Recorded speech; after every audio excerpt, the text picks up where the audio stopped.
जय जिजाऊ. मी इंदू गायकवाड. हिरकणी बुरुज माझं साम्राज्य या बुरुजावर आपलं स्वागत करत आहे. आजचा वेगळा विषय आहे, तो आहे मन अधीर झाले. आता हे मन नेहमीच अधीर होत असतं, त्याला काही कुठलं कारण लागत नाही. सगळ्याच ठिकाणी कुठंही मनावरती बंद राहत नाहीत आपले. कुठली गोष्ट करायला मनाची अधीरता, झेप घेण्याची, पुढे जाण्याची ऊर्जा ही अधीर होत असते. तिथं आपल्याला वाटलं की इथं थोडंसं थांबावं, हा मनात विचारच येत नाही. थांबणं हा विचारच मनात येत नाही. ती कधी ती गोष्ट करू आणि कधी त्याची जी अनुभव घेऊ आपण, तर ही मनाची अधीरता ही माणसाला पुढं घेऊन जात असते. तर आता काही वेळेला ही अधीरता काही गोष्टींमध्ये चांगली सुद्धा असते, परंतु बऱ्याच गोष्टींमध्ये ही विनाशकारी असते, अपघाती असते आणि वाईट काहीतरी घडून जाण्याकडे ही असते. आणि इथेच माणूस फसतो. याच्यावरती वेगावरती नियंत्रण ठेवता येत नाही. मनाची अधीरता, स्थिरता थांबून ठेवता येत नाही.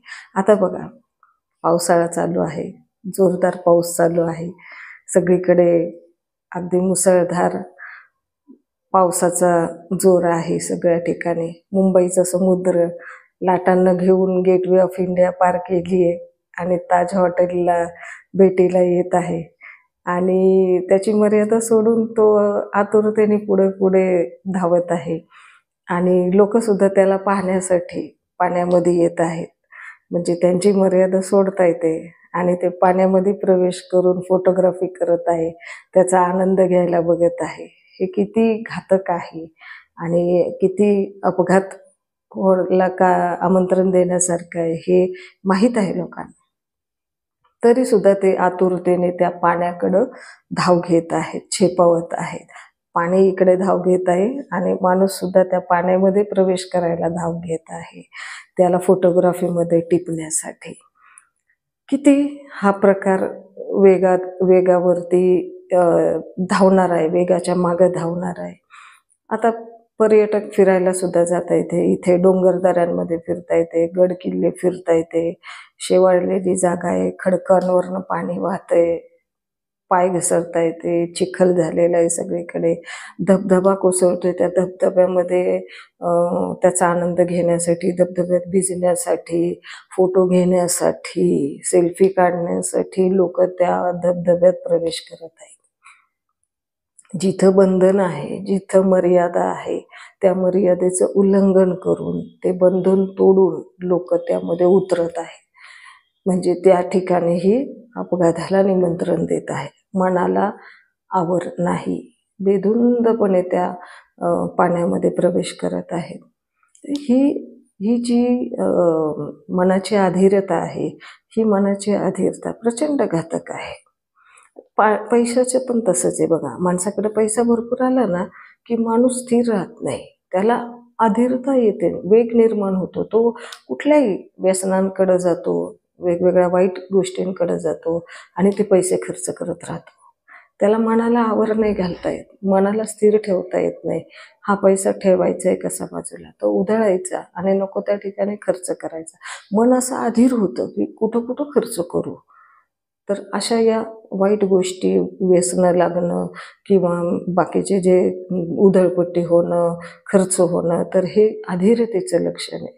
अधीरता निर्माण झाल्यामुळं तुम्हाला त्या ठिकाणी स्वतःला आवर घालता येत नाही. बघा, आता हा वेग पण कसा आहे. तुम्ही जेव्हा प्रवास करता, तुमच्या हातामध्ये गाडी असते, स्टेअरिंग आहे गाडीचं, तुम्ही प्रवास करताय, गाडी चालवताय. आता गाडी चालवताना, प्रवास करताना तुम्हाला वेगवेगळे बोर्ड्स दिसतात बघा. बोर्ड लावलेले असतात, सूचना फलक लावलेले असतात.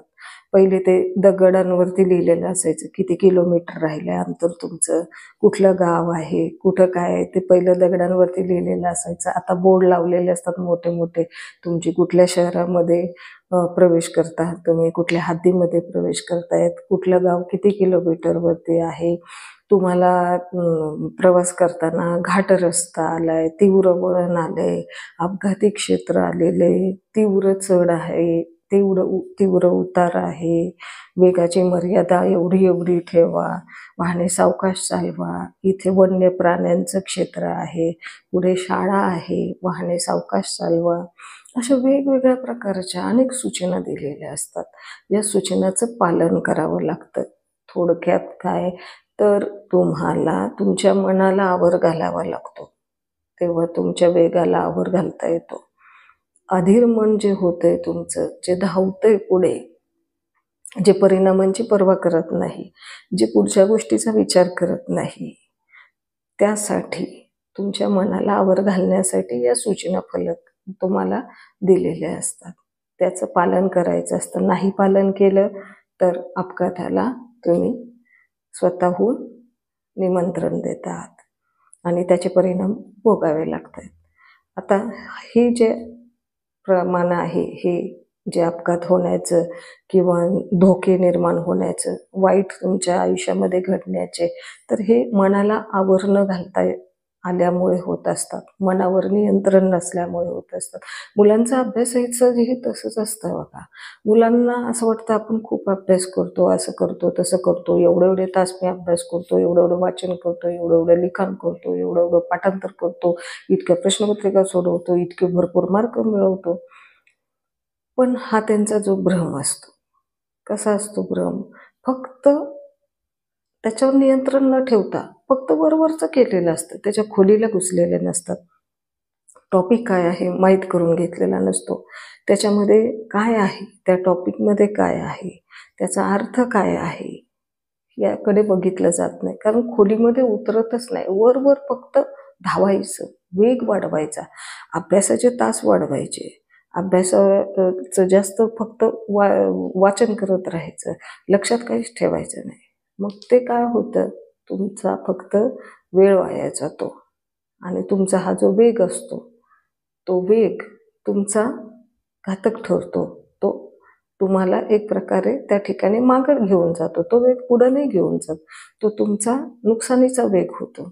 म्हणून वेगावरती नियंत्रण, कुठलंही काहीही असू दे, तुम्हाला कुठली गोष्ट शिकायची असो, कुठली गोष्ट करायची असो, कुठल्या गोष्टीचं तुम्हाला नीट व्यवस्थित प्लॅनिंग करायचं असो, तर ते विचारपूर्वक करायला पाहिजे, नियंत्रण ठेवून करायला पाहिजे. म्हणजे त्याच्यातून अपघात होत नाही, विध्वंस कुठलं कार्य होत नाही आणि आपण जे करतो त्याचा धोका आपल्याला पोचत नाही.